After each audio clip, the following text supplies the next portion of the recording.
لیسا علی الاعمی حرج، کوئی کسی اندھے کے اوپر کوئی حرج نہیں ہے، کوئی تکلیف نہیں ہے، ولا علی الاعرج حرج، اور نہ ہی کسی لنگڑے پر، ولا علی المریض، اور نہ بیمار پر حرج، ولا علی انفسکم، نہ تمہارے اوپر کوئی اس میں کوئی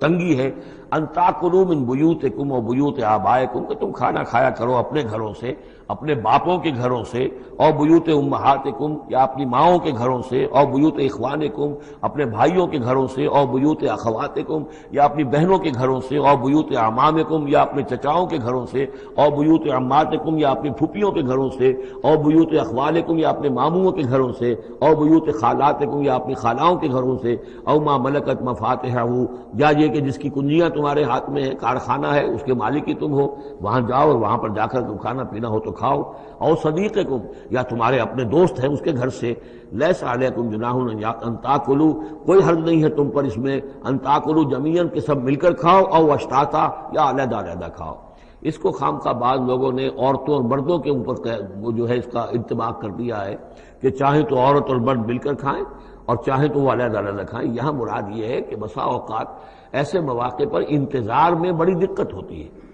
جیسے آج کل آپ کو معلوم ہے کہ ولیمہ ہے اور ٹائم دے رکھا ہے 9 بجے کا اور 12 بج رہے ہیں رات کے، لڑکی والے تو آئے نہیں، اس لیے ولیمہ ہو نہیں سکتا، بیٹھے ہوئے لوگ سوکھ رہے ہیں، کیا ضرورت ہے؟ جو آئے ہیں وہ کھائیں اور جائیں۔ لہذا یہ نہیں ہے کہ سب کے سب جمع ہو کر ہی اور ایک ہی جمعیت ہو تبھی وہ کھائیں، بلکہ یہ کہ اپنی ضرورت کے تحت جیسے بھی ہو، اگر سب مل جل کر بیٹھ کر کھائیں تب بھی کوئی حرج نہیں، اور اگر علیحدہ علیحدہ گروپس کے اندر یہ کھا لیا جائے تب بھی کوئی حرج نہیں۔ یہ مجلسی احکام جو دیے جا رہے ہیں، اس سے مراد یہ نہیں ہے کہ ستر اور حجاب کے احکام بھی یہاں پہ ٹوٹ جائیں گے، اور یہاں پر جو ہے گھریلو جو ہے اگر پارٹیز کوئی تھرو کی گئی ہیں تو اس میں کوئی پردے وردے کی حاجت نہیں ہے، اس میں مرد اور عورتیں جو ہیں وہ مخلوط طور پر شریک ہو جائیں، معاذ اللہ، یہ مراد نہیں۔ فَإِذَا دَخَلْتُمْ بُيُوتًا فَسَلِّمُوا عَلَىٰ أَنفُسِكُمْ، پھر جب تم گھروں میں داخل ہو تو اپنے آپ پر سلام بھیجا کرو، یعنی انفسکم سے مراد ہے گھر میں رہنے والے جو ہیں وہ تمہارے ہی میں سے ہیں، تمہارے رشتہ دار ہیں، عزیز ہیں، یا تمہارے اپنے